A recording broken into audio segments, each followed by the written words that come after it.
What are the differences between a UK dentist and a dentist in Florida? If you're new here, hi, my name is Emily. Me and my family moved to Florida from the UK almost 6 weeks ago. My husband has been in the military for 20 years. He is almost retired, and I was born in America. I moved to England when I was 7 years old. So you can tell you live in Florida when a massive bug comes and flies literally at you.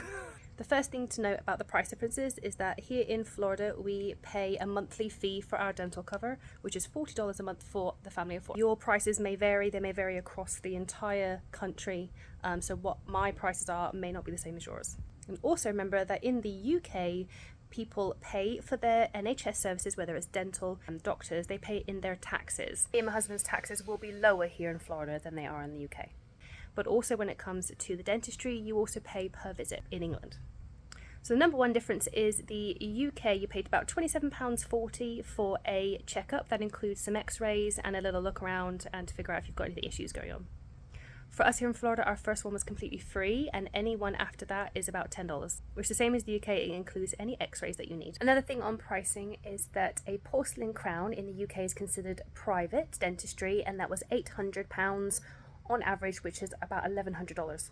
But if you have the NHS metal crown, it's about £320, I think. Over here, a porcelain crown is pretty standard, and you can get them for $350. And the last thing to do with pricing is full cleaning of your teeth in England would cost me £75 at my dentist that I was in. Over here, it can cost $15. The second thing that is different about a dentist in the UK and the US is over here it is very open plan. It feels like a bit of a conveyor belt going from one person to the next to get what you need done. It's very open. There are some doors, but most of the time everything is wide open for everyone to walk past, which we found very strange at the beginning. But that also means that your wait times are much lower because everything is a much speedier process. And in the UK, you have a private room that was, my private room was quite nice. It was big and spacious. But like I said, that brings us to our third one, which is the wait time difference. In the UK, you're very lucky to get an appointment within a month to see a dentist. Usually you have to book it out quite far in advance. That was for me personally where I lived. But the same as the UK and the US, you can get emergency dentals usually on the day or the day after.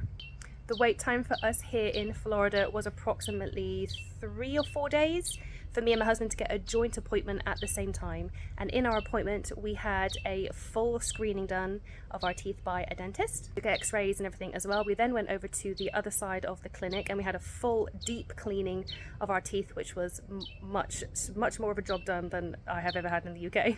We also had a laser treatment done on our teeth as well, which helps kill bacteria. They also found leftover tooth and root from a tooth extraction that I had done in the UK that my UK dentist had left behind, and they quickly injected the area. They're actually very efficient with it. They injected the area really quickly.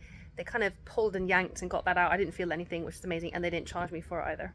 But it was funny because the dentist was like, oh, I'm not surprised they left this behind in the UK. I was like, ooh, are the UK known to be bad dentists or something around the world? Overall, the dentists were absolutely lovely. It was very, very fast, very efficient. The cleaning was amazing.